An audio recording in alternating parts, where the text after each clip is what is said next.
আসসালামু আলাইকুম। ওয়ালাইকুম আসসালাম রহমতুল্লাহি ওয়া বারাকাতুহু। নবীজি সাল্লাল্লাহু আলাইহি ওয়াসাল্লাম বলেছেন দোজখের বেশিরভাগ অধিবাসী মহিলা, কারণ তারা তাদের স্বামীর প্রতি অকৃতজ্ঞ ছিল। তবে বর্তমানে আমরা দেখি পুরুষরা অনেক অপরাধ করছে, যেমন ধর্ষণ, তারপর খুন, এরকম অনেক অপরাধ। আপনার মন্তব্য? হ্যাঁ, মদ পান করাও বলেন। বোন প্রশ্ন করলেন যে নবীজি বলেছেন মহিলা বেশি।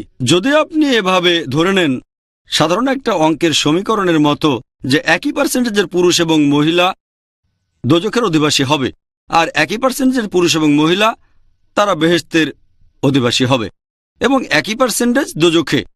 যেহেতু পৃথিবীতে মহিলা সংখ্যা বেশি, দোজখেও তারা বেশি হবে, তার মানে বেহেশতেও মহিলা বেশি হবে ইনশাল্লাহ।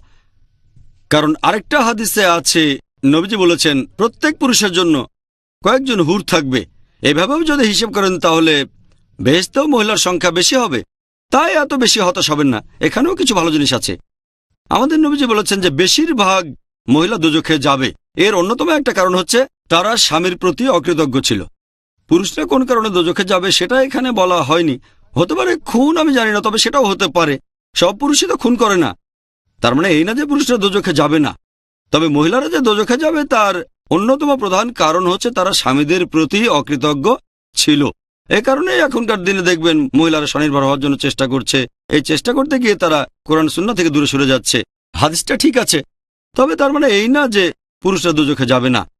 আর বেহেশতেও মহিলাদের সংখ্যা বেশি হবে না। আশা করি উত্তরটা পেয়েছে।